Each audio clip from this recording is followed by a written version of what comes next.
tayo mga Pinoy ay likas na mapamaraan, kaya may ilan sa atin ang nakakaimbento at nakakatuklas ng iba't ibang bagay o produkto na talaga namang karapat-dapat lamang na mabigyan ng suporta ng mga kapwa rin natin Pilipino.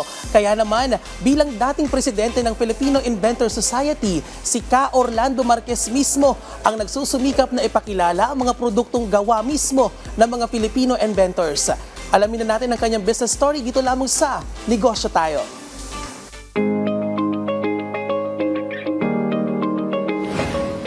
Dati akong Pangulo ng Filipino Inventor Society.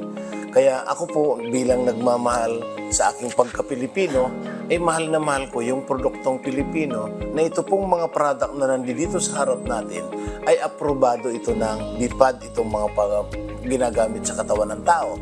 Ito naman gamit para sa makina, aprobado po ito ng Department of Science Technology.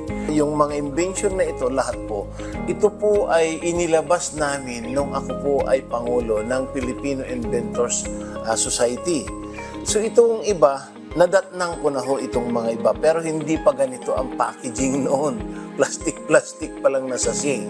Pero ngayon, napakaganda na yung packaging natin ngayon, lalong-lalo na. Itong mga collagen na ito, na ini-export ngayon sa iba't ibang bansa.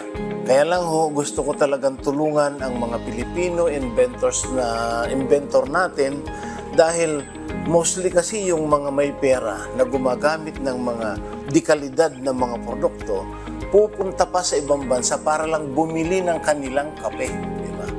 Samantala, yung kape natin dito mismo, panalo na ito sa mga iba't ibang bansa, sa mga exhibit. Kung tungkol naman po sa mga makina, ito ho, napakaganda. Ito po ang tawag namin dito ng invention ni Ricky Ponsalan po ito. Rehistrado po ito. Nandyan ho.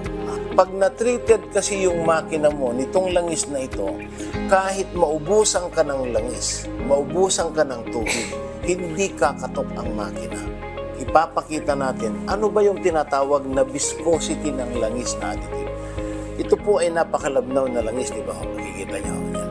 Tulo ho. Kaya ito, makikita nyo ho. Yan. Yun po yung tinatawag na tibay ng langis. Makikita mo na parang ang dami ng sapot ng gagamba. Yun ho yung kumakapit sa metal. Kinakain ito ng metal. Kaya ito ho, pag na-tested na yung makina mo, talagang matagal nang ginagamit mo ito, hindi na po magkaskasan ng metal. So itong produkto ni Jun De Jesus na ito, certified ito ng Department of Science Technology. Certified po ito ng LTO. Registered sa DTI, nakapatent po ito.